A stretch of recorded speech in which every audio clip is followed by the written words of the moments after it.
Musings is a sort of mental gymnastics, a yoga for the imagination. It's needed. In the Flat Earth community, there are many who only repeat tangible facts, who only stick to Flat Earth proofs. But there are also some that muse. This is the difference between a scientist and a philosopher, but this sort of chat's for another time. So the Flat Earth community has been engineered in a way so it only talks of enclosed dome or an infinite plane. These are the words used. Nobody is really talking about other lands. My Vedic documentary presented the Vedic scriptures that contain detailed descriptions about the other lands. I've come across some maps that need a further look. Monte Urbano lived from 1544 to 1613. His manuscript map of the World Book was published in Milan in 1587 and added to in 1589. We can clearly see other lands at the southern edge. At the centre are the four Bargas Islands, but a unique shade of blue ink seems to have been added on top. Very strange. This blue ink is also evident near Brazil. And was this map tampered with? In other parts of his book, Monte Urbano clearly showed lands at the north, with rivers and mountains. No strange blue ink here. Green forests were presented on these giant bits of land, and yellow deserts. Also mountains. What is going on here? Here he wrote, Terra del Fuego, the land of fire. And in Argentina he wrote, the region of the giants.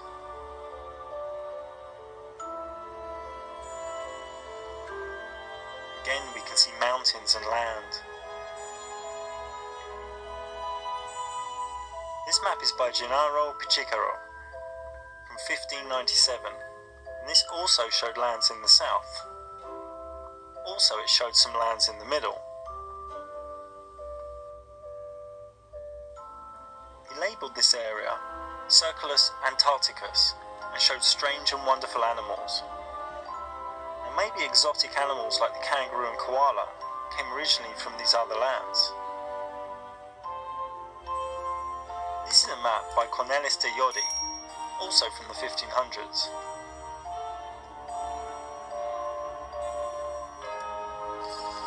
He also showed the Bargas Islands in the north centre. If we zoom in, we can see place names, settlement names, rivers. These are surely once explored lands. On this Mercator 1569 world map, it shows lands to the north, with mountains and rivers.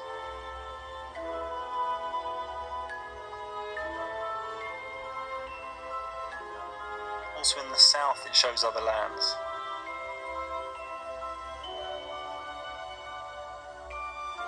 And in the corner it also shows these islands at the north.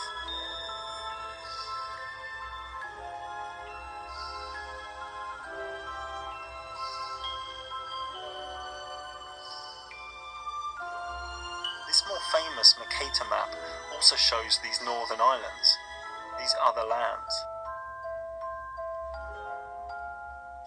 And here we can logically see where these most likely are.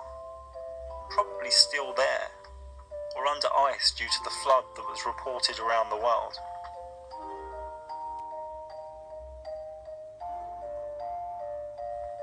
Some Russian dude here says there's a magnetic mountain in the centre. He calls the middle Rupes Nigra, and states that Mercator thought it had magnetic powers. Here are some other maps that also contain these islands at the north.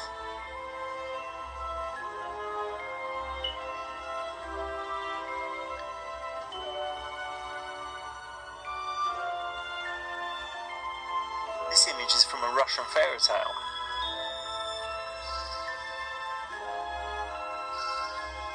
This image, found on a similar Russian website, claims this art depicts ships from Hyperborea in the north, mythical land. footage from Antarctica.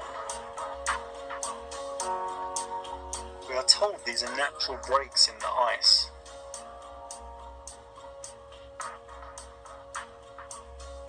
It looks kind of man-made to me.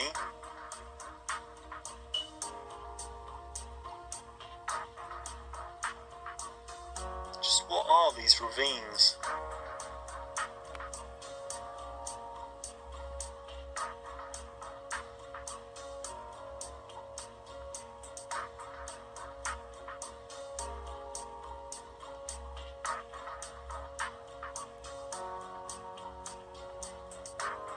Don't look too natural to me. What are they doing down there? What are they researching or doing? There's certainly a bunch of machinery and projects going on. It's all cartoons. It's a hoax. On a spinning ball planet, trillions of miles from anywhere, or in a flat enclosed reality, these levels of antipathy don't really make sense. Okay, you can have a warring faction, greed, and steering mass groups of people, but mass genocide and DNA mutation, killing people for money, this doesn't work as well in an enclosed reality as it does if there are other lands. Let me elaborate a little bit. If there are 20 lands or so, throwing a few billion people to the sword at land C23, for instance, for experiments, seems much more likely.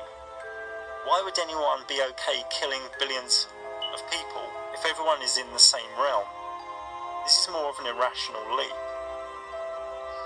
This crazy level of antipathy works more rationally if the ruling and orders are coming from another land. Why dirty one's own doorstep? This might need some contemplation to fully understand, and it's only conjecture for making a point that's not yet been made. But these crazy levels of antipathy just don't fully work in an enclosed system. Also, trillions stashed. A 500-person elite can only buy so many houses, boats, jets, cars and whores. That would only come to a few 100 billion or so. You only need a few billion to look after your offspring, family and legacy for generations. So you can't actually spend those trillions here. It's not possible. So what is happening to it? You couldn't spend it all at the icefall either. These big clues of maps, antipathy and missing trillions lend much support to there being other lands. Trillions can only be spent on one of a few things: colonising other lands, building on other lands, projects on other lands, or it's being harvested by other lands. In that, I mean turning your energy from your work into items and projects that you will never see, far, far away, to a different elite. Sounds pretty crazy, huh? Well, so does a spinning ball in a vacuum. Let's wildly digress again and point out that in our known realm there is a massive restriction of movement, and it's happened so slowly over time that most people don't really think about it or contemplate it. Passports are hard to get for many people, and virtually impossible to get for hundreds of millions of people in, say, Cuba, India, Guatemala. It can also be expensive, and they now even contain RFID tracking microchips. Most nations need temporary visas to visit, requiring much strict paperwork in the application phase. So why do you think the collective consciousness is being put into a state of movement restriction? Well, if there are other hidden lands, and if it's hard to move about, and travel is insanely regulated and controlled, it's much less likely people will be exploring where they shouldn't.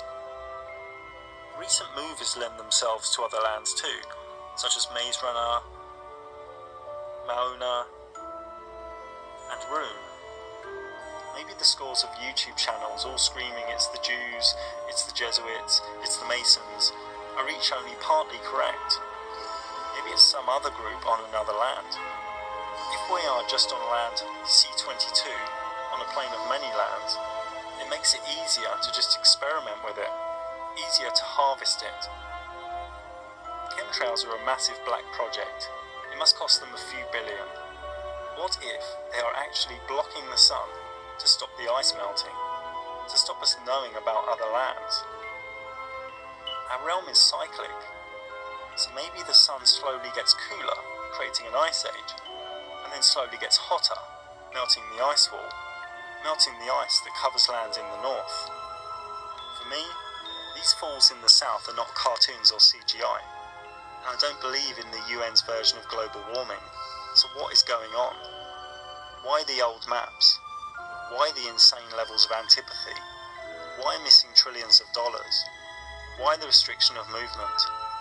Why the chemtrails blocking the sun? Why strangeness in the southern ice area? Maybe, just maybe, other lands answers these relevant questions.